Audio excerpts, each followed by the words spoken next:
Hey everybody in the VC, it's Matt. Hope you're having a good Tuesday. Just wanted to check in with, several things here.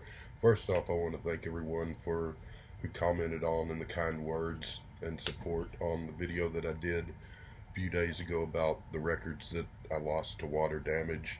So I really appreciate that. I didn't really make any comments on those, but just sort of do appreciate it. Some of those may be able to salvage. I've got a lot of record jackets that I'd put out to dry out in the sun that are have a big old stack of books on them now to try to mitigate the damage as much as possible. Some unfortunately are just going to be a loss and have to be thrown away, but I don't really want to. I may do an update video on that down the road. Right now I'd just as soon move on to something a little more positive. Second thing, got this in the post the other day, and not really gonna talk about it too much now because I've seen already 20 plus videos up of unboxings and people talking about them, and I haven't had a chance yet to listen to this. Just busy with work and all. Maybe this weekend I'll delve into it, and maybe I'll do a video on my thoughts on it. Maybe not. Like I said, there's so many other people that have already weighed in on it that don't really know what else I could add at this point, but we'll see. And the third thing, what I really came here for today, is yet another Ringo album review, which we'll just get into that. This is the January 14th, 2008, this was released. It's Liverpool 8. There's the cover.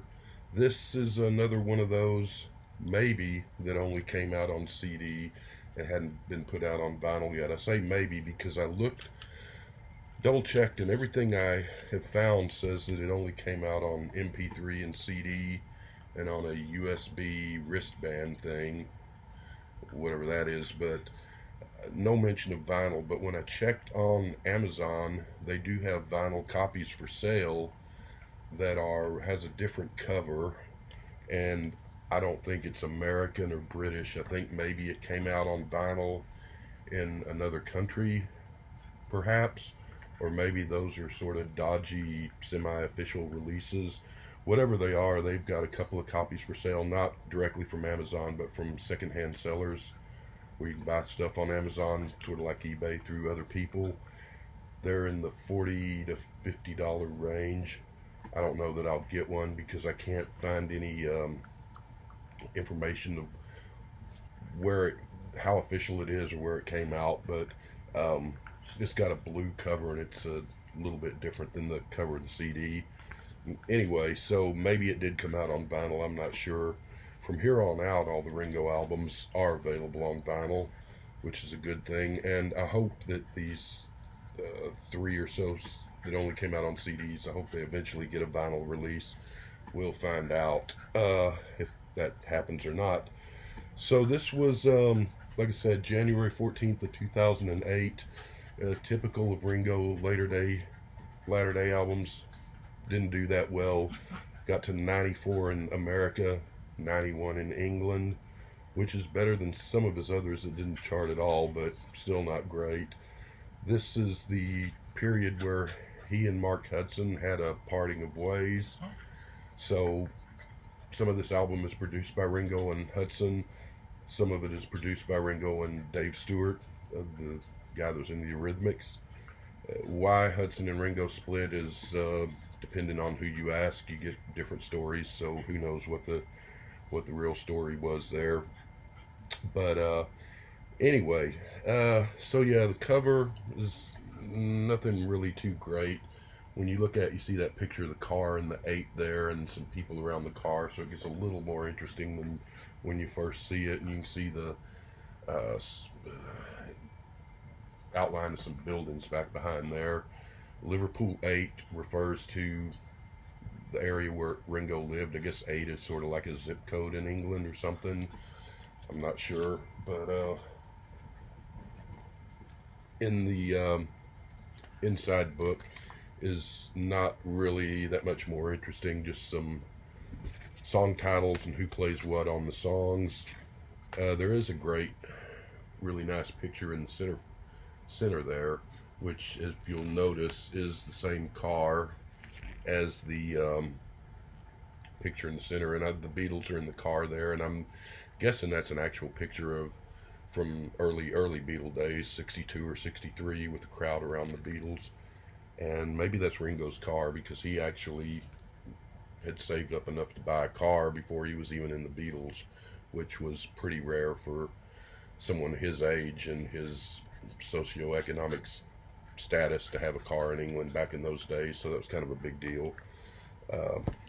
There's the inside of the CD with the front cover pulled out, the car again.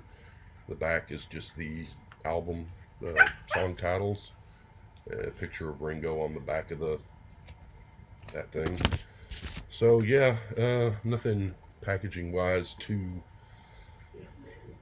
knock your eyes out or anything about that. My good friend Joe Mean Mr. Mayo had warned me that from here on out, the Ringo albums, and a couple other people too, that they get sort of okay, but kind of samey sounding, just not much variety, which so far I haven't really found to be the case. But with this album and with these albums that I'm not familiar with, I've been giving myself 2 or 3 weeks to listen to them quite a few times to get familiar with them.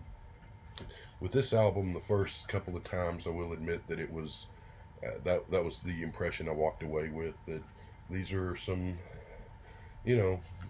pleasant, nice songs, but nothing really memorable here. Pretty pedestrian album overall.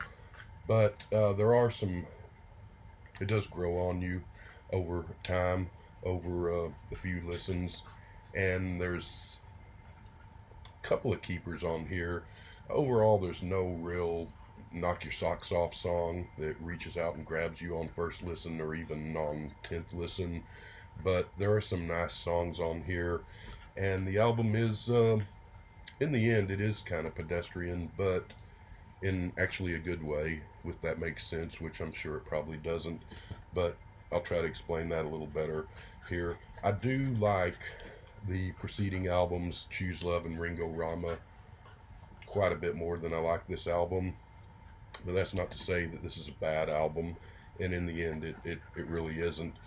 The only song on here that I was familiar with before I bought the CD, which I got this several months ago, knowing that these reviews were coming up, was the title song, Liverpool 8. It got quite a bit of airplay on Little Steven's Underground Garage on XM Radio when it came out. And in fact, it still shows up, pops up on there from time to time. That station is really good about playing new Ringo and Paul albums, which is a credit to them, because I'm sure there probably aren't many or maybe any other radio stations that are playing new Ringo and Paul album songs when they come out. Well, the Beatles channel, now that that's been around a couple of years or whatever, they will be doing that. But and Egypt station, I'm sure, got some airplay on other stations, but that was sort of the exception rather than the rule. I don't think New got any airplay to speak of outside. Little Stevens did play songs from that too. But so that's the song, and so I was familiar with that, and I'd heard that quite a few times. Really didn't bowl me over, to be honest. I didn't think much of it one way or the other from having heard it on the radio, but now having got the CD and over the past 3-4 weeks or so, listened to it in the car going to work and listened to it at home here and there and listened to it a number of times overall, the song's kind of grown on me. It's a nice little opener. It's one thing that Ringo is guilty of is regurgitating the Beatles story in his songs, or mentioning old Beatle or old Ringo song titles, which gets kind of old. So it's another one of those things. But it's just a grower, and it gets better with time. So I do like the way that the production of it is nice. Ringo's singing is pretty good on it. His singing is very good actually throughout this whole album. Again, I like the way how At the ending, you have the sort of orchestra tuning up sounds, just like you do at the beginning of Sgt. Pepper album and the Sgt. Pepper song. So I'm sure that's kind of a nod to that, but it's a nice touch. Um, in the end, it's a pretty good song. I'm going to go and give it a 7.5. It's a pretty good opener. Uh, the second song is Think About You, which is sort of a nice mid-gear rocker that's nice, but when all is said and done, it's kind of a rather forgettable song. I'm going to just give that one a 5. There's not too much to say about that. Third song is For Love, which is part late 80s sounding thing, part a big production power pop sounding song, but it all works together and comes out to be a pretty good song, if not a classic by any means, but it's a good, nice song. I'm going to give that a 7.9. Song number 4 is Now That She's Gone Away.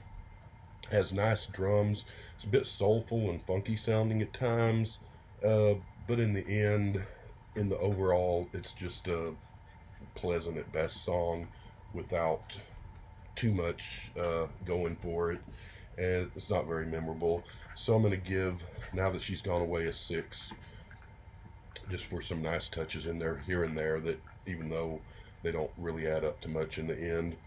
Song number 5 is Gone Are the Days, which is kind of an electronic, almost prog sounding thing at times. A little bit of a Pink Floyd thing, but oh no, here's It Don't Come Easy mentioned again. Might be interesting, actually be pretty boring, so I'm not going to do it, but if anyone wanted to take the time to do it, it might be interesting to see how many songs Ringo has where he mentions It Don't Come Easy, the song, and the lyrics there. Too many, I'm afraid. But anyway, Gone Are the Days is nothing much there. That gets a 4.5 in my book. We go on to song number 6, which is Give It a Try, which this is a lot better. This is a breezy, kind of easy listening Ringo sound. Nice vocals again.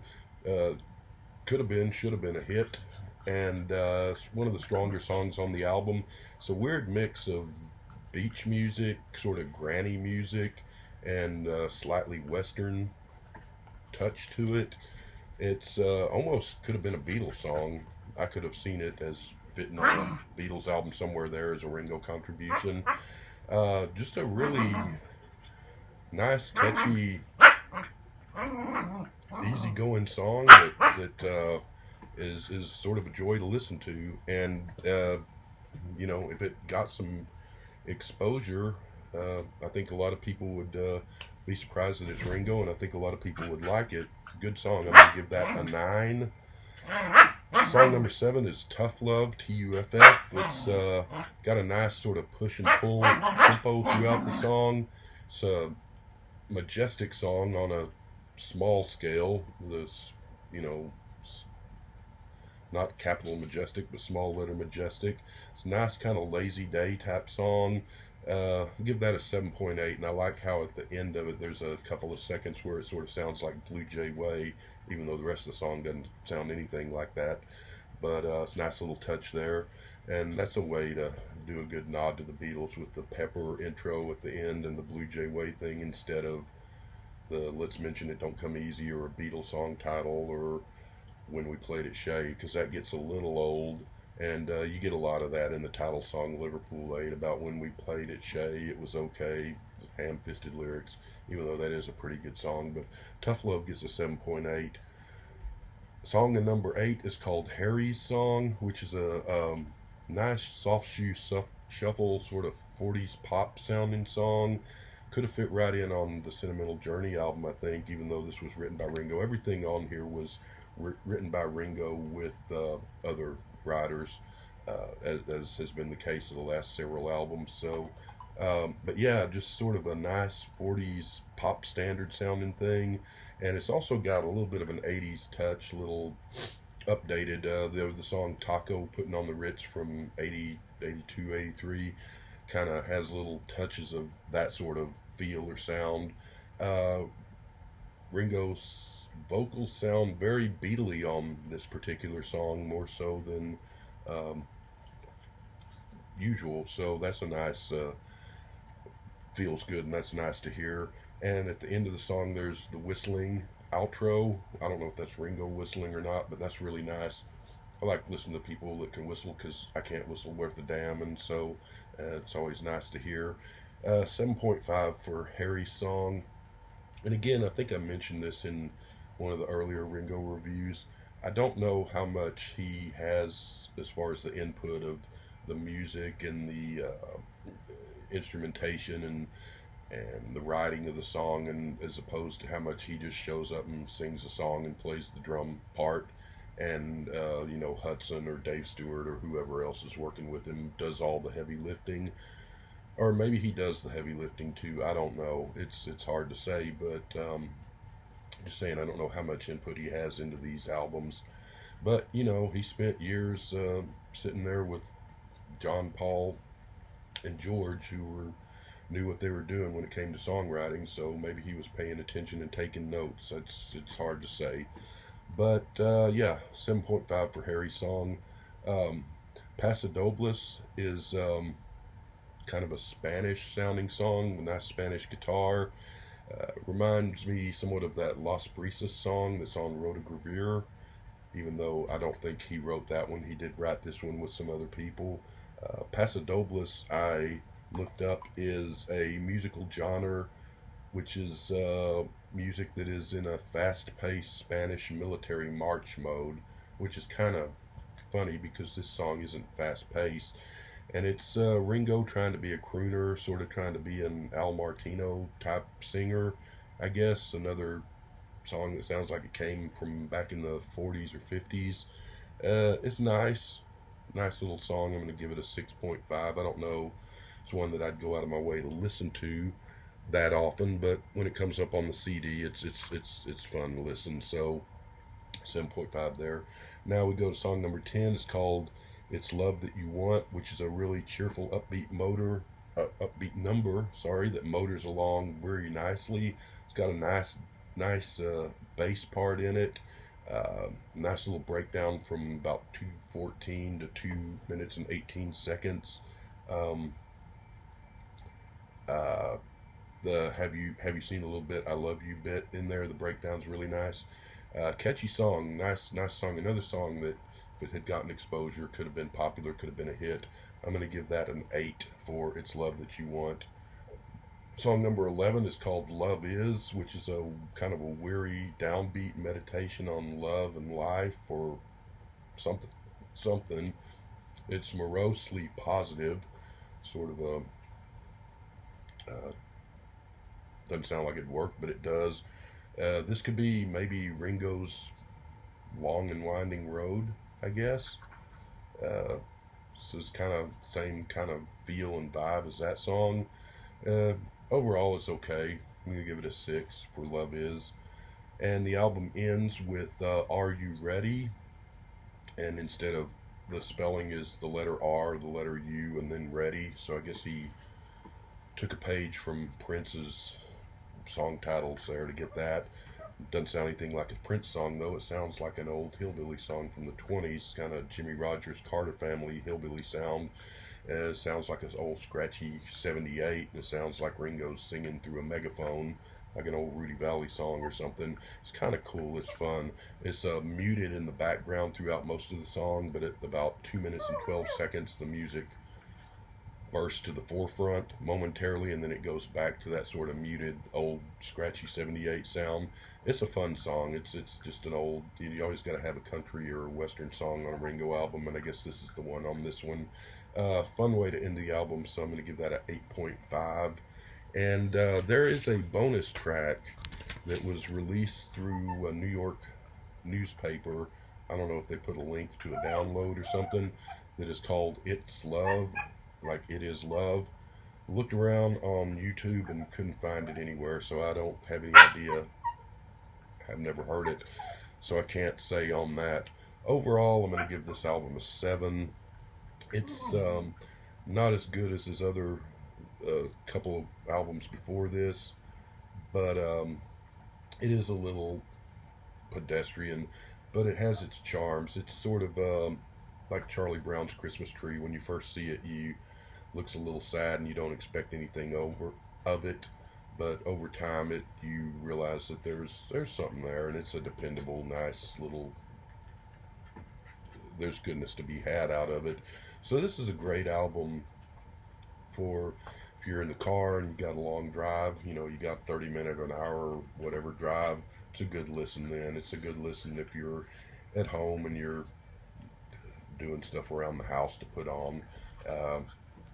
Nothing other than a couple of songs that kind of grab you, but the rest of them are just pleasant at best, but pleasant in a good way. And it's a fun, nice, pretty solid little album. I'm going to give it a 7, and we'll be back with, I don't remember what's coming up next, Why Not, or one of those. It's not Ringo 2012. Maybe it is. We'll see. But, yeah, 7 for Liverpool 8. It's not essential by any means, but if you like Ringo solo stuff and you haven't heard it, it's worth at least going to YouTube and giving it a listen. You can probably listen to the whole album there. Matter of fact, I'm sure you can. If you're not into Ringo, it's probably not something you're going to want to mess with. But yeah, it's worth a listen. Take care, everybody. Have a good day.